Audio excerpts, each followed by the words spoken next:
Big boss హౌస్లో నిన్న family week అని అనౌన్స్ చేశారు. ఇక అందరి ముఖంలో ఆనందమే కనిపించింది. అయితే ఇక్కడ బిగ్ బాస్ ఒక ట్విస్ట్ ఇచ్చారు.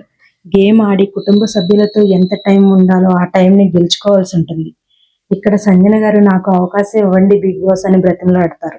కానీ సంజన గారిని బిగ్ బాస్ సంచాలకుగా పెడతారు. నెక్స్ట్ తనూజ కెప్టెన్ అవడం వలన తనకి నచ్చిన టైం తీసుకోమంటారు బిగ్ బాస్. తనూజ 60 మినిట్స్ తీసుకుంటుంది. నెక్స్ట్ ఇమాన్యుయల్ 45 మినిట్స్, డిమాండ్ 30 సెకండ్స్, సుమన్ శెట్టి గారు అండ్ దివ్య 20 మినిట్స్, మిగిలిన వారు 15 మినిట్స్ తీసుకుంటారు. నాకు ఒక విషయం అర్థం కాలేదు. మరీ అంత తక్కువ టైం ఇవ్వడం నాకైతే నచ్చలేదు. అందరికీ ఒకటే టైం ఇస్తే చాలా బాగుండేదని నాకు అనిపించింది. మీకేమనిపించిందో కామెంట్ చేయండి. ఫస్ట్ సుమన్ శెట్టి గారి వైఫ్ లాస్య గారు వస్తారు. వాళ్ళ యానివర్సరీ సందర్భంగా ముందు లెటర్ పంపిస్తారు. నెక్స్ట్ ఆమె వస్తుంది. వాళ్ళకి 20 మినిట్స్ ఉండడం వలన మీరు మాట్లాడుకుంటేనే హౌస్ మేట్స్ లోపలికి వెళ్తారు. మీరు బాగా ఆడుతున్నారు, ఇలానే ఆడండి. టాప్ 5 టాప్ 3 కన్ఫర్మ్గా ఉంటారు.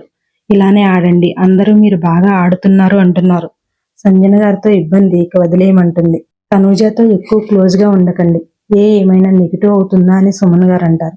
కాదు, తను హైప్ ఉన్న వాళ్ళతోనే ఎక్కువగా ఉంటుంది అని చెప్పింది.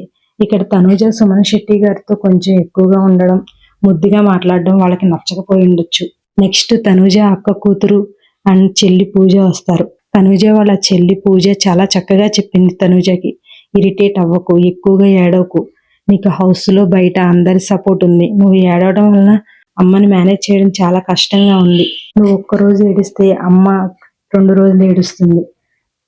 అమ్మే తిడుతుంది, ఎందుకు ఇది ఇలా అరుస్తుంది, ముఖం ఎందుకు అలా పెట్టుకుంటుందని. ఏడవకు అని చెప్తుంది. ఇక తనూజ వాళ్ళ చెల్లిని పెళ్లి కూతురిని చేస్తుంది. ఇక్కడ ఆమె వెళ్ళి భరణి గారి ఆశీర్వాదం తీసుకుంటుంది. ఆ సీన్ అయితే చాలా బాగా అనిపించింది. నా పెళ్లికి ఏం గిఫ్ట్ ఇస్తావంటే బిగ్ బాస్ కప్ ఇస్తాను అంటుంది తనూజ. ఇక తను వెళ్ళిపోతుంది. హౌస్ కొంచెం ఎమోషన్గా ఉంటుంది. ముఖ్యంగా సంజన గారు లోపల చాలా చాలా బాధపడుతూ ఉంటారు, పంపించరేమో అని. ఇది ఫ్రెండ్స్, వీడియో నచ్చితే లైక్ చేయండి, షేర్ చేయండి, సబ్స్క్రైబ్ చేసుకోండి.